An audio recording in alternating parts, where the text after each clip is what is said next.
Good morning, students. So this is the recapitulation lecture from chapter number 1, and this is going to be with an assignment that I have taught you in the previous lecture from chapter number 2, and the test I will give you from chapter number 1 only this time, and it will be published only on the website of the school. So you have to check the test and you have to do it from the website that I will give you. So basically this is chapter 1 recapitulation lecture with assignment and test from class 10 subject geography. So we are going to go through again about chapter number 1 so that you can do the test very nicely and you can perform better as much as you can. So first of all, in chapter number 1 we have talked about resources. So basically what does resources means? So everything in our environment which can be used to satisfy our needs, which is technologically accessible, economically feasible and culturally acceptable is termed as resource. So basically I have taught you previously also about this thing, that resources are something in our environment which can be used to satisfy our needs, which can be technologically accessible, that from where you can buy these things, economically feasible, that it should come under your budget, and it should be culturally acceptable to you in terms as resource. So you are clear with the term resource. Now human beings themselves are essential components of resource. How? Because they are the one who transform these material available in the environment into the resource and use them. So basically these human beings are the essential component of these resources. How? Because we are the one who transform these raw material into the material that from where we can obtain our daily requirements or daily use of things. So we are the essential component here. Then we will classify the resources in terms of different categories. We have talked about this also, that resources can be termed in different forms on the basis of its origin, on the basis of exhaustibility, on the basis of its ownership and on the basis of the status of the development. So on the basis of its origin it is divided into two categories. The first one is the biotic category and the other one is the abiotic category, and on the basis of exhaustibility it is divided into two categories, renewable and non-renewable. The third is on the basis of ownership, individual, community, national and international. These are on the basis of its ownership. And fourth is on the basis of the status of development. So basically the fourth one is on the basis of the status of development, which are potential, developed, stock and reserves. So these are the resources which can be classified in these different ways: on the basis of origin, on the basis of exhaustibility, on the basis of ownership and on the basis of status of development. So these are the four categories that it has been divided to. Now first of all we'll discuss about on the basis of its origin. So firstly when we discuss about on the basis of its origin, it is two types, biotic and abiotic. So biotic are obtained from this biosphere which have life within themselves. So all the things which have life within themselves and are part of this biosphere are biotic resources. For example, these are human beings, flora and fauna, fisheries, livestock, etc. These are the examples of biotic resources. And abiotic resources, all those things which are composed of non-living things are called abiotic resources. Means all the things which don't have life within themselves and these components are non-living things are called abiotic resources. For example, rocks and metals. So when we discuss about on the basis of origin, it is of two types, biotic and abiotic resources. Now on the basis of exhaustibility, when we talk about exhaustibility, it is divided into two categories. The first one is the renewable and the second one is the non-renewable. So the resource which can be renewed or reproduced by physical, chemical and mechanical processes are known as renewable or replenishable resources. So basically the resources which can be renewed or reproduced by these physical, chemical and mechanical processes are known as these renewable and replenishable resources. and the renewable resources may further be divided into continuous and flow.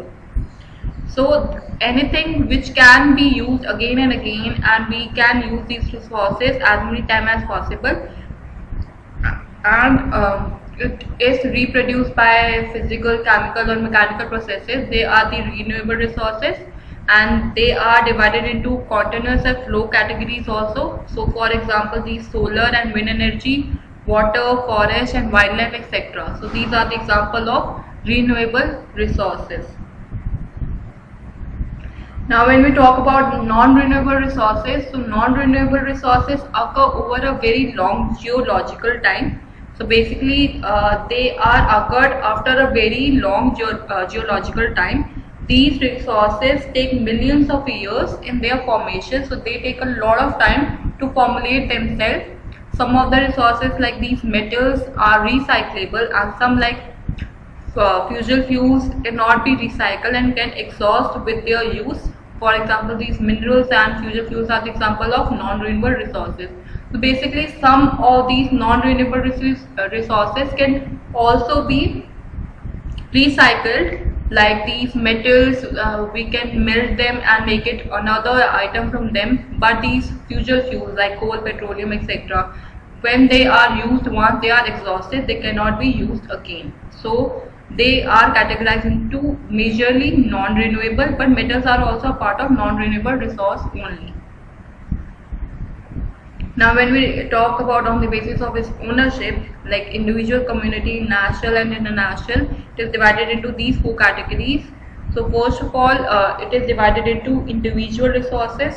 Means individual resources are owned privately by an individual in villages, and people own lands, whereas in urban areas people own plots, houses and other properties. So basically an individual resource which is something which a person owns privately by his own. So like in villages they have their own lands, like we have our own house where we live, our own plots or any other properties that we have, that is an individual resource a person have. Like for example, the plantation, pasture lands, ponds, water and our own houses, they are the examples of an individual resource.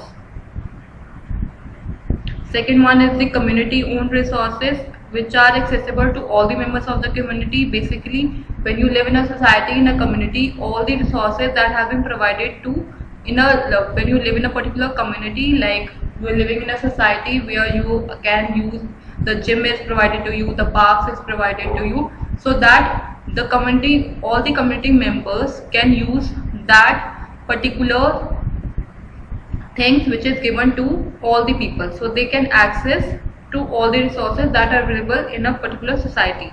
So basically, for example, grazing grounds and rural grounds, public parks, picnic spots, playgrounds, etc. So in a particular society, when you live, you get all these things around, and all the members of the society can use it. Now the third is these natural resource. Natural resources are owned by a nation or a country. So all the minerals, water resources, forest, wildlife, land within the political boundaries and oceanic areas up to 12 nautical meters from the coast terms and territorial water and resources therein belong to the nation.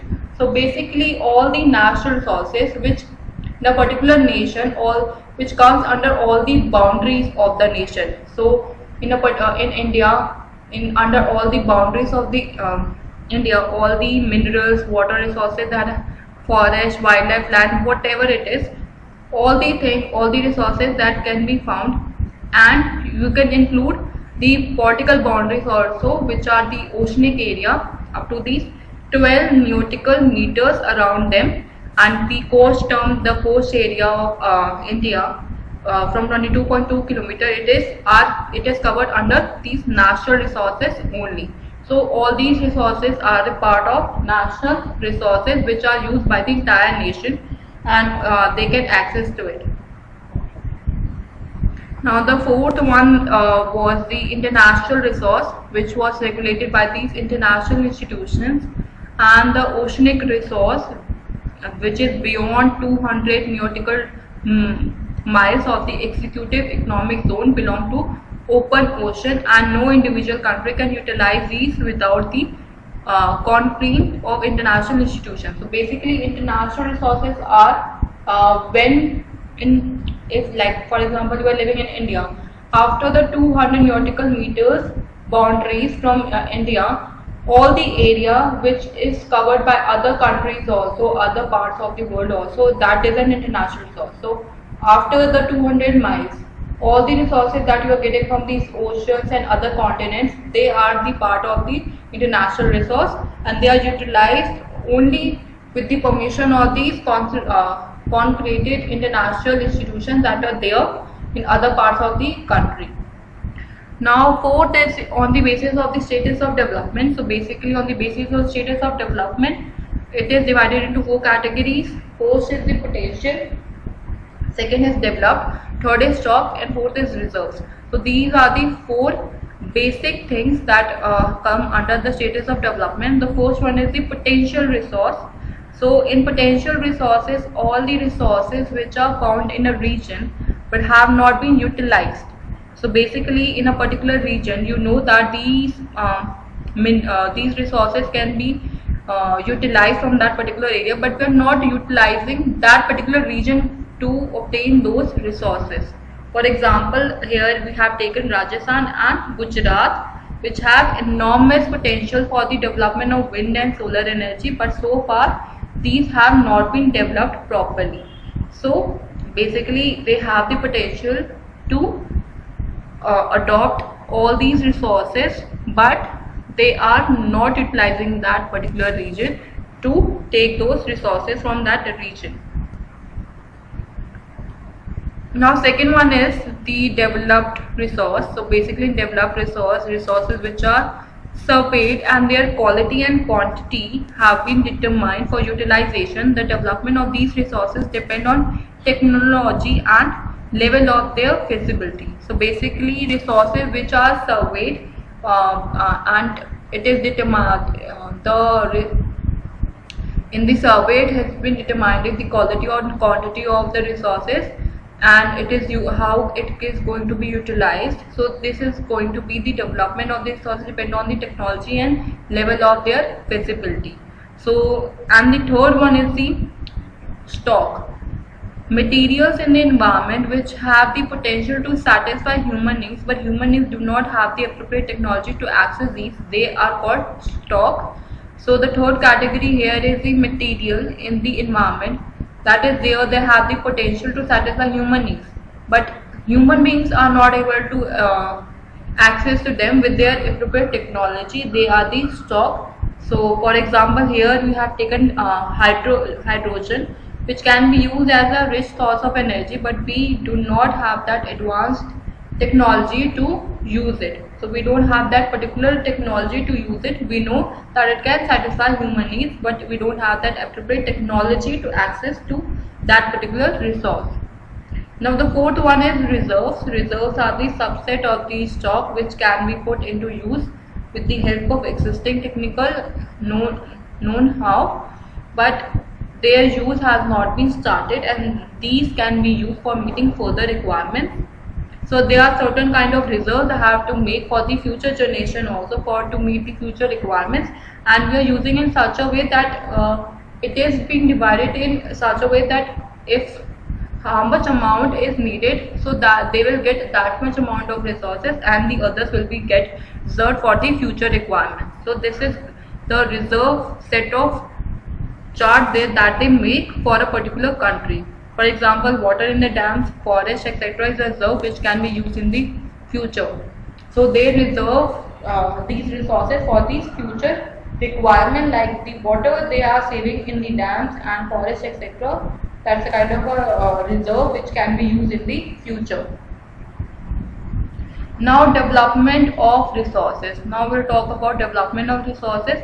How does resources can be used by human beings indiscriminately, and this has led to some following major problems. So basically human beings are using these resources very inappropriately, and this has led to various major problems that are around the around us, and these problems are you can see the result today itself also. Because of these issues, we are being in a lockdown situation currently, and we are facing these problems.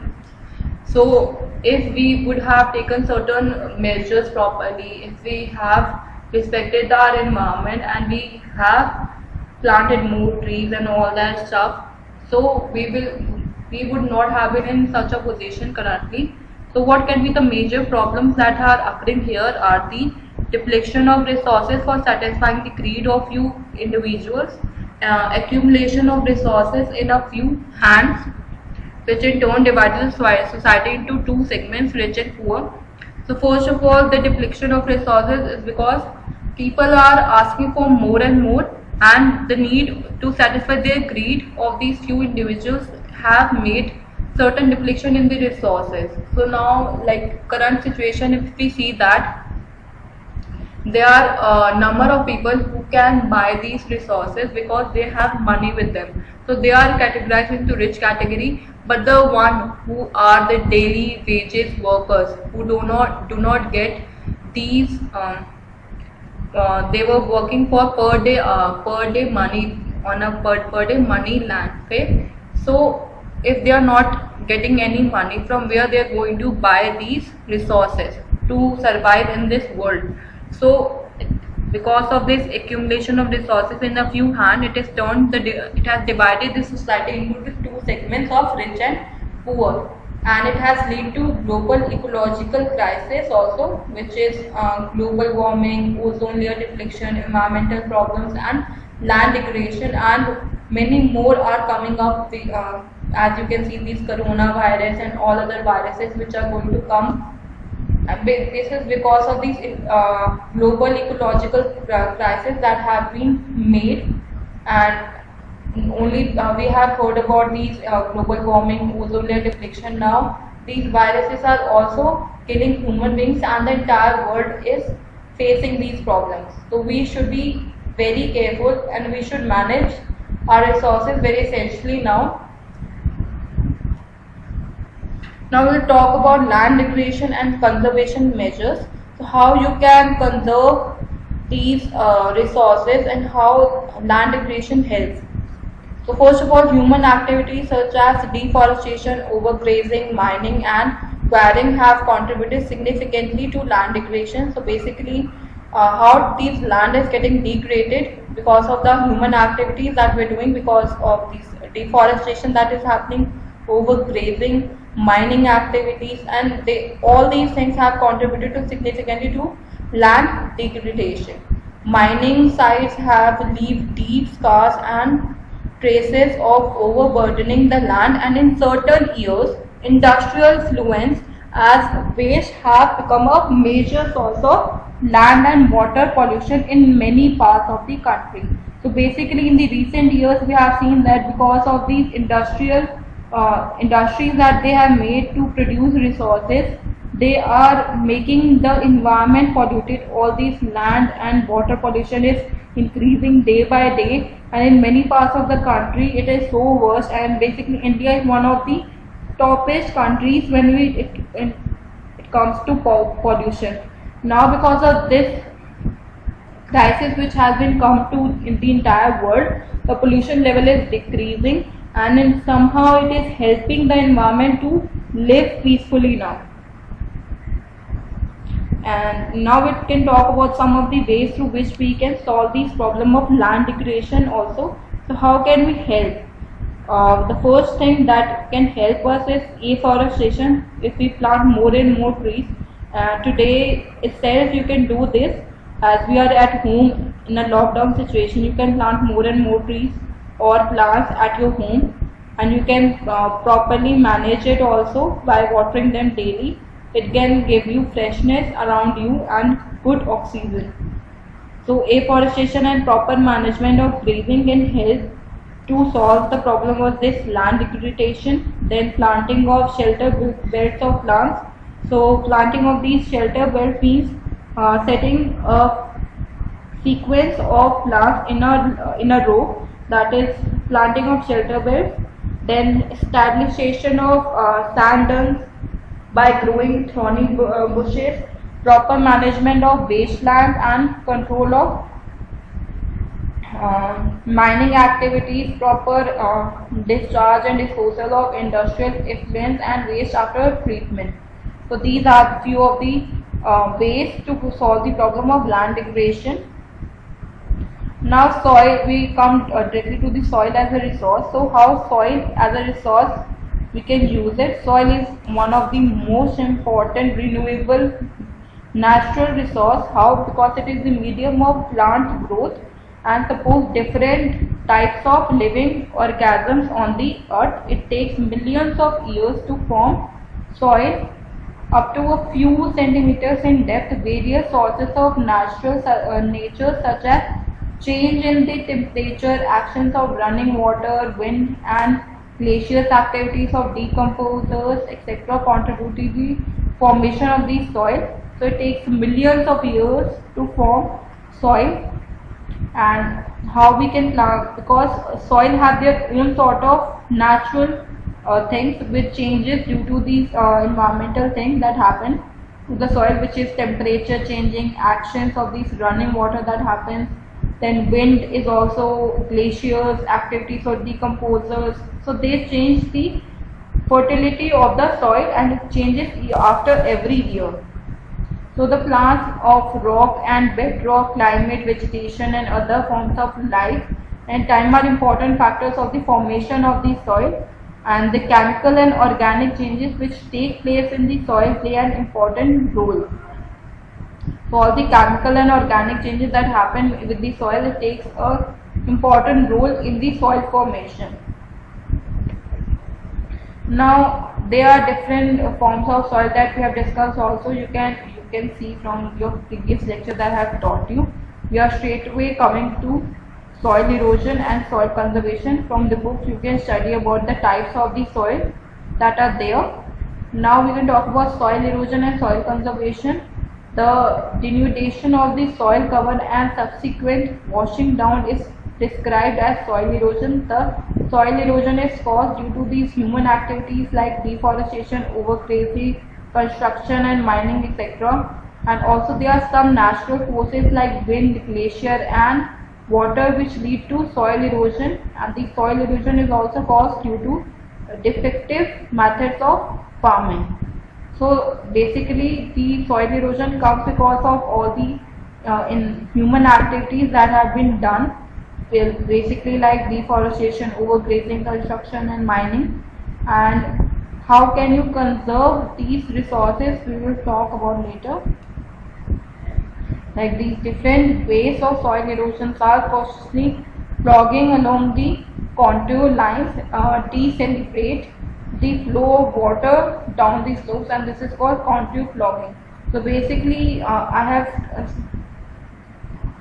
have also taught you about it, and I have in the lecture that I have taught you, I have shown you the pictures also how clogging is done.